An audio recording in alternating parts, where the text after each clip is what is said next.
क्या आप जानते हैं कि आज जिस गंगा को हम माँ कहकर पूजते हैं, वो कभी पृथ्वी पर नहीं थीं? उनका अवतरण एक राजा की पीढ़ियों तक चली तपस्या, देवताओं की सहायता और भगवान शिव की कृपा का फल था।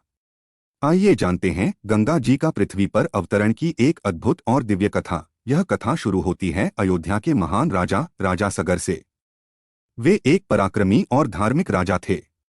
उन्होंने अश्वमेध यज्ञ शुरू किया, एक ऐसा यज्ञ जो केवल महान सम्राट ही कर सकते हैं।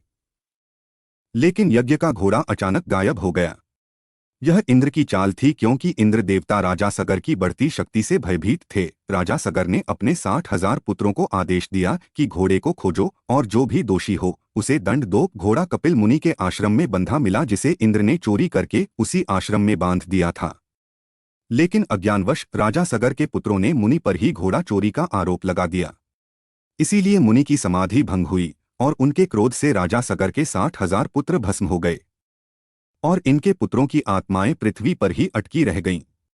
तब से एक ही सवाल हर पीढ़ी में गूंजता रहा कि उनका उद्धार कैसे हो। पीढ़ी दर पीढ़ी यह संकल्प चलता रहा, लेकिन गंगा के पानी के बिना इनका उद्धार नहीं हो सकता था। गंगा अब भी स्वर्ग में ही थीं। जब तक उनके पवित्र जल से सगर पुत्रों की राख नहीं छुएगी, तब तक उन्हें मोक्ष नहीं मिलेगा। फिर हुए राजा भगीरथ, जो तप, धैर्य और भक्ति की साक्षात मूर्ति थे। राजा भागीरथ ने हिमालय की गुफाओं में जाकर वर्षों तक कठोर तपस्या की। बिना अन्न बिना जल केवल गंगा के ध्यान में लीन रहे।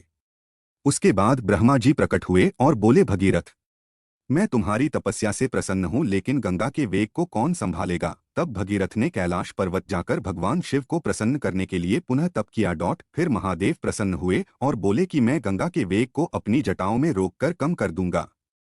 आपको बता दूं कि गंगा का वेग इतना तेज था कि वह पूरे पृथ्वी को बहा सकती थी।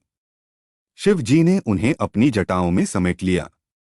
इसीलिए गंगा देवी कुछ समय तक शिव जी की जटाओं में फंसी रहीं। फिर महादेव ने गंगा को धीरे धीरे पृथ्वी पर छोड़ा। उसके बाद गंगा भगीरथ के रथ के पीछे पीछे चलने लगीं। अंततः गंगा राजा सागर के मृत पुत्रों की राख तक पहुंची। जैसे ही उनका पवित्र जल राख को छुआ, उनके पुत्रों के आत्माओं को मुक्ति मिल गई और उन्हें स्वर्ग प्राप्त हुआ। इस प्रकार भगीरथ का संकल्प पूर्ण हुआ। गंगा अब केवल नदी नहीं रहीं, वो मां बन गईं। तो दोस्तों, यह थी गंगा जी के पृथ्वी पर अवतरण की कथा।